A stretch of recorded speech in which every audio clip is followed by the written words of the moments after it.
I guess a way of getting at this issue would be to ask a hypothetical then, which is that if you had a senior public servant or a member of parliament who owned a company that was bidding on government contracts, presumably you would have concerns about that, right?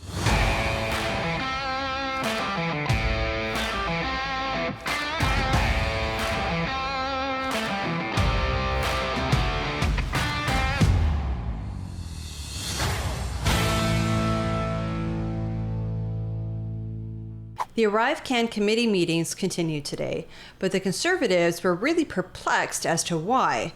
The Liberals called the Ethics Commissioner to appear, despite the fact that he has no jurisdiction in this investigation. What were they hoping to gain from this? Let's take a look. Regarding the current issue of ArriveCan, I understand there are ongoing investigations by other organizations. To our knowledge, no person subject to the Act or the Code were involved in this matter. Hence, we have no jurisdiction and I have no comments to make on that. I'm happy to answer your questions. Et voilà, merci beaucoup. Thank you very much. Janusz, you have the floor for 6 minutes, please. Thank you, Chair. I want to thank the Commissioner for being here, and I look forward to asking him some questions very shortly. As members know, we do have some unfinished business on the ArriveCan issue from yesterday that I'd like to propose we quickly wrap up. I've sent a revised motion to the Chair, which builds on our work yesterday, but which incorporates feedback from other parties, which I hope will be able to facilitate us moving forward quickly. So if the clerk can distribute that motion now, and I will read it as I move it. Mr. Janusz, just 1 second. We will send it. You sent that to the clerk, not to the chair, and I appreciate that. I just wanted to correct that just for the record. Yes. Yeah. And the clerk, now that you're speaking to it, will send that out. And Mr. Clerk, it was labeled V3 in the email because I know I had some further thoughts after I initially. So all right, just 1 second, Mr. I just want to. So, Mr. Von Finkenstein, we're going to debate a motion here for a few minutes. If you could just stand down for it, we'll get back to you. I hope very, very soon. We had a discussion on this yesterday. There is some agreement, but not universal agreement. So we might have a debate around this, and then I'll try to wrap it up as quickly as possible and come back to you. If in the meantime, if you do want to stand up, walk around, that's fine. You're not required to remain in your seats by any means. It's at your discretion. But we'll come back to you, and I'll give you plenty of notice on that. Mr. Janusz, you have the floor, please. Thank you. And I spoke to the motion yesterday, but I'll just read it out and articulate some of the differences with the new motion. The new motion says, in light of testimony and evidence provided by Diane Daly, the committee ordered the production from the government of the recording, which Ms. Daly referenced in her testimony, of her 3.5-hour interview with CBSA, and called the following people to appear before the committee on ArriveCan, and particularly to respond to the new information Ms. Daly has presented. Lisanne Bolduc, Tom von Schoenberg, Ariane Reza, Aaron Gorman, and additional officials and experts with knowledge of TBIPs. Further, that the committee write to Christian Firth and ask him to provide information and evidence supporting his claims at the bar of the House regarding Diane Daly, including the time, location, and names of other participants at the alleged meetings with her, and that he respond to the committee's request for information by Labor Day. So the changes that were made, I think one Liberal member had earlier raised concern about not being clear what recording was being referred to. I thought I thought it was clear from the testimony, but I just added a little bit more information to clarify what recording we're seeking. Mr. Desjardins made the very good suggestion about having officials that can speak to TBIPs, and I think that's a good suggestion, so I've added that in. Ms. Sinclair Gagné had suggested that we not invite Christian Firth, and what I proposed instead is that we simply ask Mr. Firth to send us follow-up information evidence. So we would not be calling Mr. Firth. We would just be sending a request to him to respond in writing to the committee, responding to Ms. Daly's testimony, his comments on April 17th, and inviting him to provide some additional evidence to support his version of events. So I think, rather than having a flurry of amendments, people are welcome to propose amendments, of course, but I thought I would try to speed up the process a little bit by incorporating the feedback we received from various parties and the principle of following up on Ms. Daly's really groundbreaking testimony yesterday to be able to more effectively assess her claims and put questions to others about that testimony, I think is clearly important. I got the sense that there was majority support for the principles of my motion, and hopefully with these modifications, we'll be able to get it done quickly and get back to speaking with the ethics commissioner. So you've heard kind of what happened at the end of the committee yesterday. If you were following our live stream, and if you haven't been following our live stream, the link can be found in the description of this video. It was a really raucous one, so if you have some time, I think it was just a hair over 4 hours. We're going to try to cut it down into a shorter video, more condensed version. So you can stay tuned for that. But until then, if you feel like it, you can check out the 4-hour version. I'll probably cut it into chunks, and then you can watch each chunk as its own like mini episode. So that might be a little bit more consumable for people. But anyway, what ended up happening at the end is they decided to call extra witnesses that are related to what Diane Daly was talking about. Her claims that she was pressured, that she was intimidated. Whether you believe her or not, those I think need to be investigated, and evidently the committee agreed with that. So they're calling those people, as well as on her recommendation, some people from some of the procurement organizations within the federal government to get their answer on some of these things that are going on with ArriveCan. It was suggested yesterday that they call Christian Firth back, and there was some concern about that. So evidently Mr. Jennis decided, okay, I'll take that out. So unsurprisingly, the Bloc supported this. I don't think it's a surprise that Desjardins supported this, because they've been supporting kind of things at ArriveCan. What was surprising is the Liberals reluctantly agreed to this. And, that is surprising. And Shanahan even said, I reluctantly agree. They don't have a choice. Yeah, I think it would look way worse for them if they didn't, because already, given the fact that the Conservatives, the Bloc, and the NDP are all supporting the motion, it's going to pass. So if the Conservatives if the Liberals vote against that motion now, they just look like they've got something to hide. Even more so, because they've been like being dragged kicking and screaming this whole time on ArriveCan. So that motion passed. So that was great to actually see. So now we get into questioning Mr. Conrad von Finkelstein. Well, thank you, Chair. Just to say, first of all, I'm very glad to see that motion passed. I will say Ms. Shanahan's comments are totally incorrect, and I think they ignore Ms. Daly's testimony. She made very serious allegations about intimidation of her as part of an internal government process, a process that clearly is compromised and subject to criticism. So for after hearing those 2 hours of testimony, Ms. Shanahan to say, we should just trust the internal process doesn't make much sense to me. We're parliamentarians. Our job is to hold government accountable. And that's what the passage of this motion, which clearly had the support of the opposition and in the end passed unanimously, that's what it allows us to do, is get to the bottom of what happened. So to the ethics commissioner, thank you very much again for being here. Clearly, there are major ethical issues involved in the ArriveCan scandal.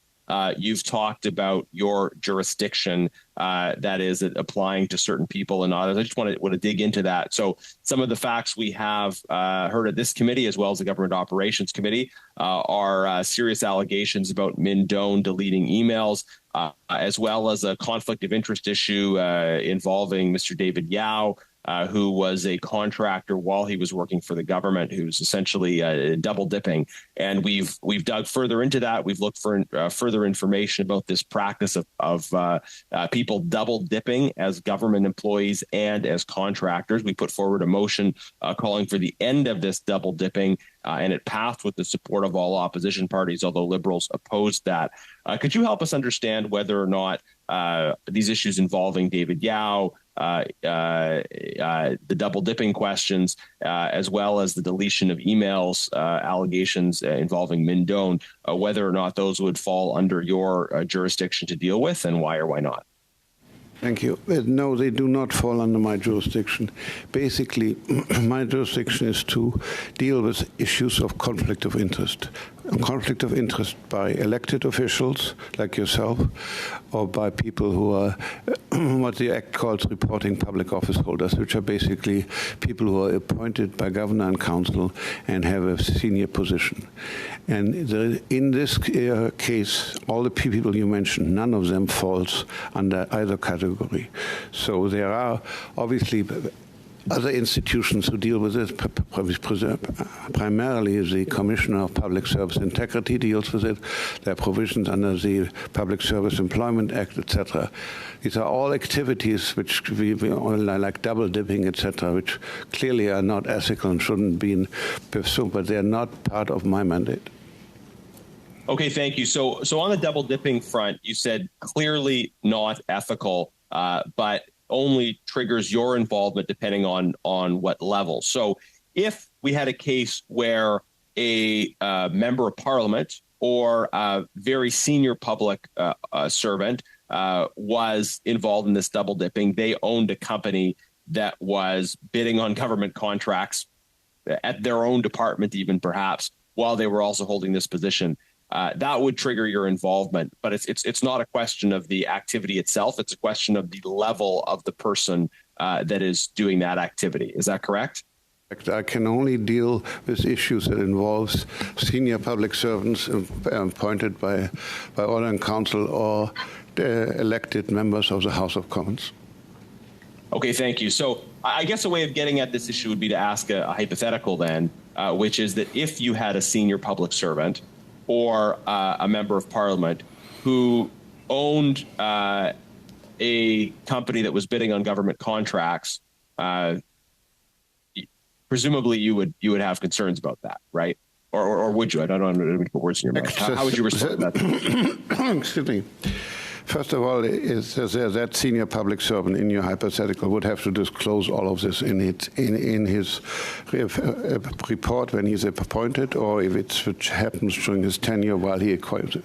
We would deal with them. Does this create a conflict or not, and what are the remedies? That is, do you have to get rid of the company? Do you have to put it in a public trust, in a blind trust, or whatever? And secondly, a member of the House of Commons can ask me to investigate. In either case, I would look at it, and then if I find out there are grounds for launching, reasonable grounds for there being a breach of the Act, then I will launch an investigation.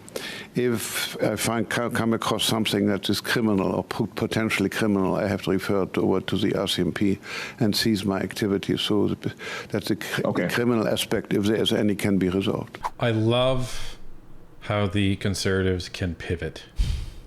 I really, really do. So remember, the Liberals called von Finkenstein to this.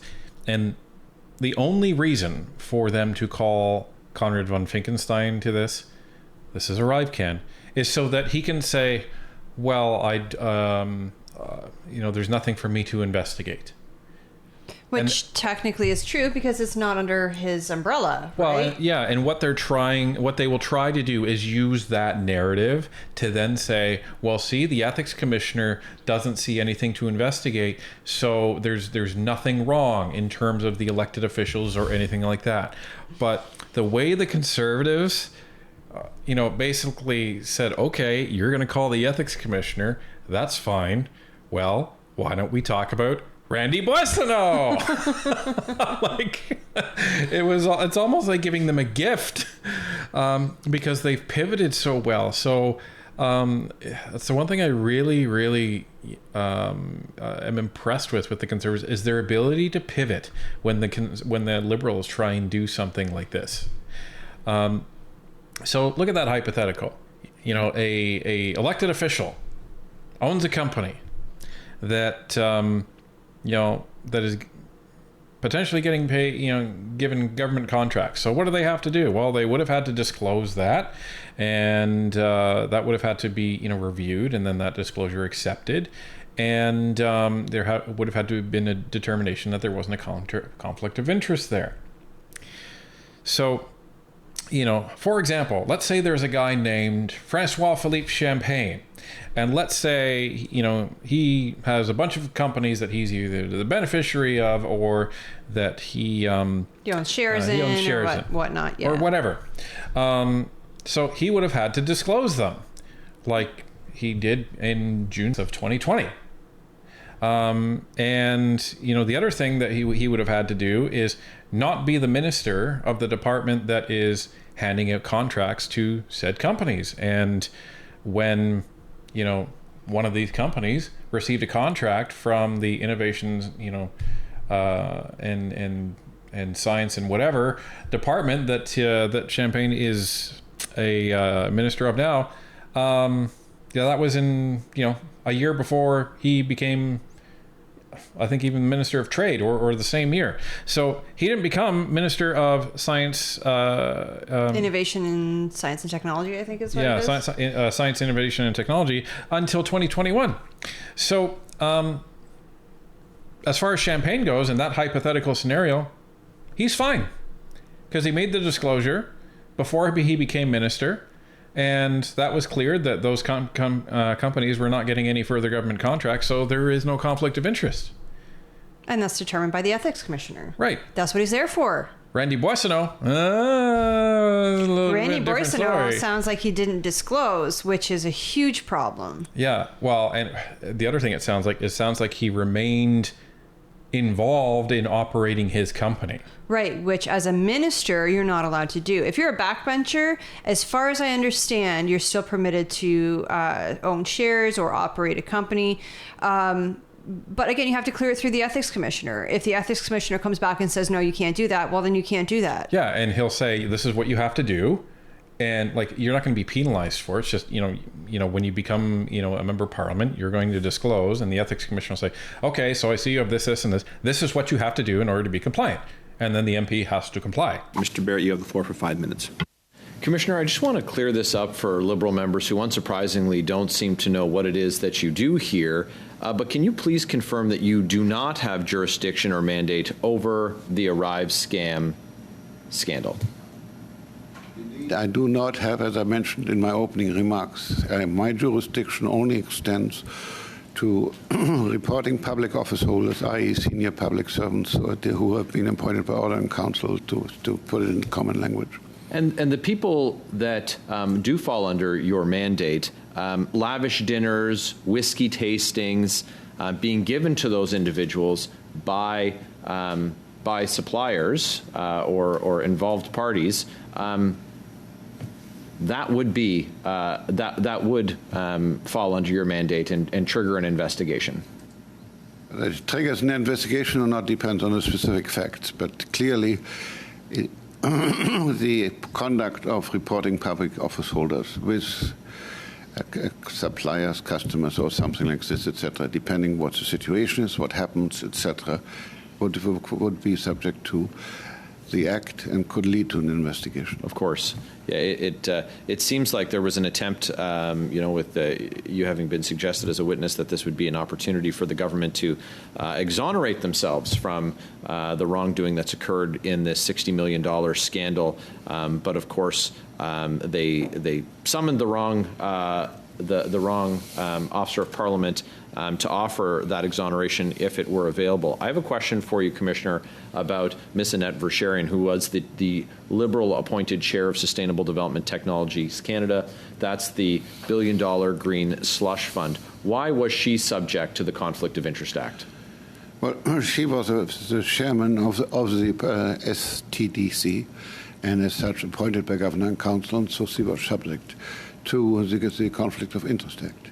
She declared her conflict, and she went through the rules of when she was appointed, letting us know her interests, what's there. We appointed a counselor, as we call them, to her to make sure that her affairs would all be in such a way that there wouldn't be a conflict of interest. Who was the head of government at the time that she was appointed? Do you know, Michael? She was appointed in 2019, so it would be the current government. So the head of government was Justin Trudeau. Yes. What sections of the Conflict of Interest Act did Ms. Versharian violate while chair of the board at the Prime Minister's slush fund, having been appointed by his government? Well, you read my report. So I made an extensive investigation into her activities, and I found out, first of all, that she's not only head of the STDC, she was also head of two not-for-profit organizations, one called Verschuren Center and one Mars. And such, which are basically incubator organizations. Right. And certain companies came forward which were sponsored by these incubators. She declared her conflict of interest, but then there was an actual vote, what they called, what is called. I apologize for the interruption, sir. I'm quite tight for time. I was looking for the number at which sections that she violated. Are you able to reference those offhand, or just to enumerate the number of sections that she was found to have violated? Yes.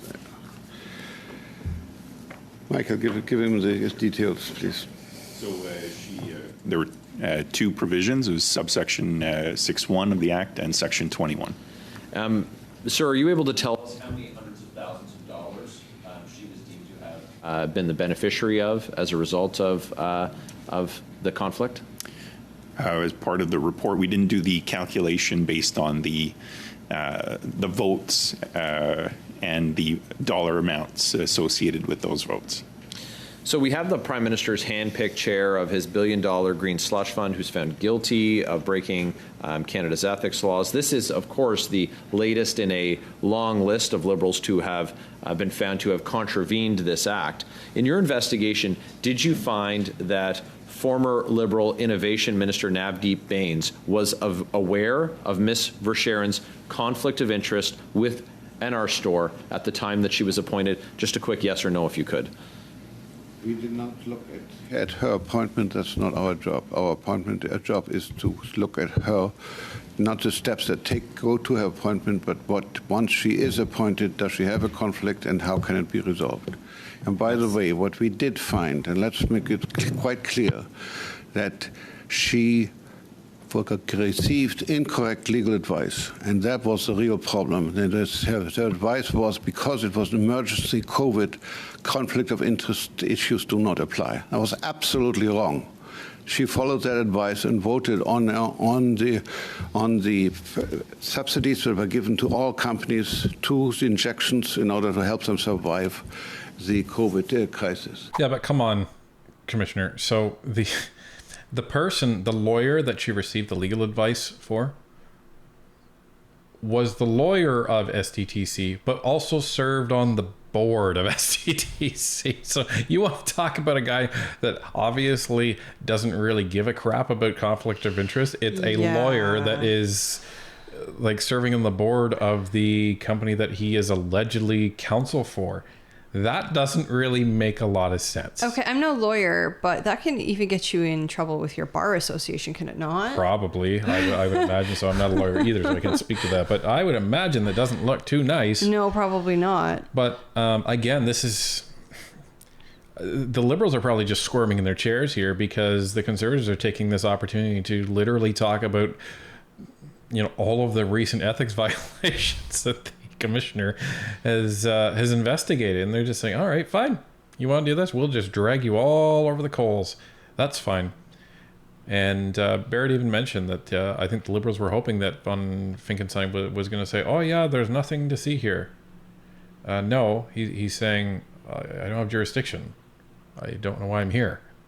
And that's the funny part, where Barrett says, okay, so Liberals don't seem to really understand what even you do. because you know, they brought you to committee and you have no jurisdiction over this at all, and you can't really comment. So, and that's where he said, well, I guess they picked the wrong guy to show up because he's telling the truth.